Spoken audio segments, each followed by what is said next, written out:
Hello dear students, today we will compare the properties of mixtures and compounds. For this we need 2 china dish, iron filings and sulfur powder. We will take 5 gram of iron filing and 3 grams of sulfur powder in both the china dish. In the first china dish, we will simply mix them and we will get a mixture of iron and sulfur. In the second dish, we will first mix them and then we will heat them strongly. We will heat them strongly and a chemical change will take place or a chemical reaction will take place and a new substance, that is iron sulfide, will be formed, which is a compound. That is a compound. Now we will observe both the compound and the mixture using a magnifying glass. So when we will observe the mixture using magnifying glass, we will find that at some places the particles of iron are more and at other places the particles of sulfur are more.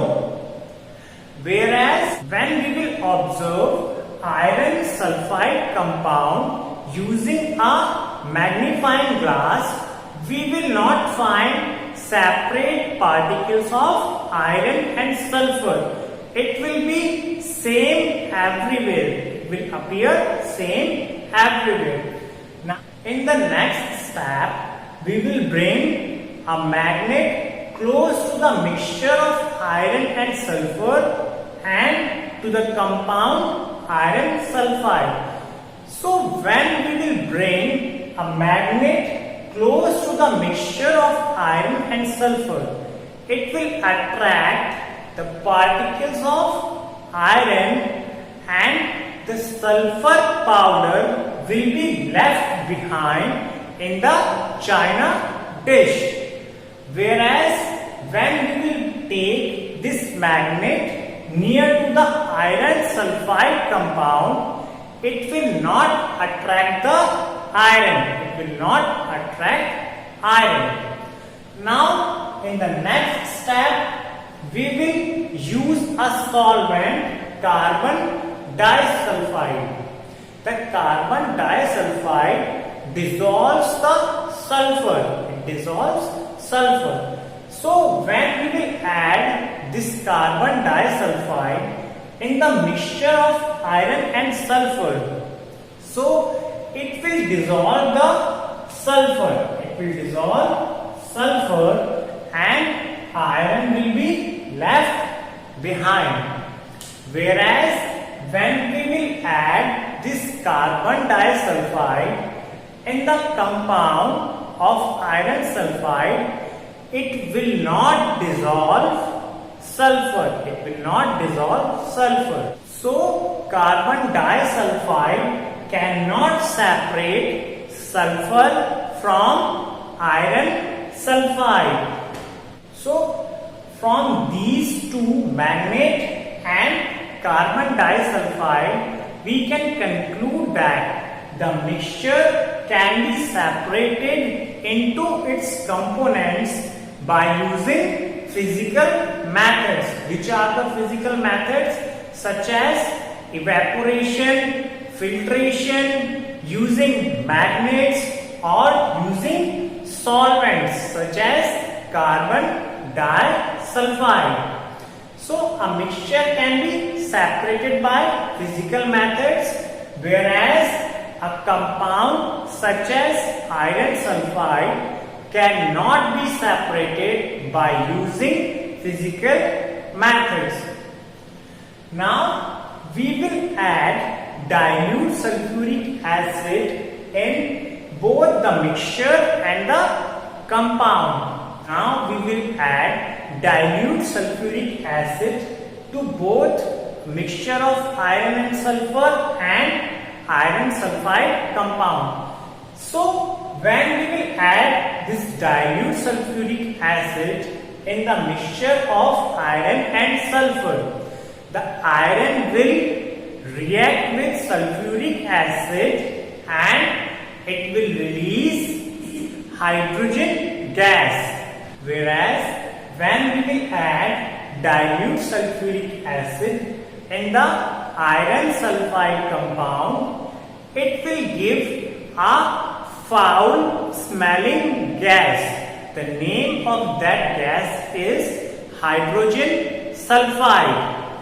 No hydrogen gas is produced when we will add dilute sulfuric acid in iron sulfide compound. Hydrogen gas is not produced. In place of hydrogen gas, hydrogen sulfide gas is produced, which is a foul smelling gas.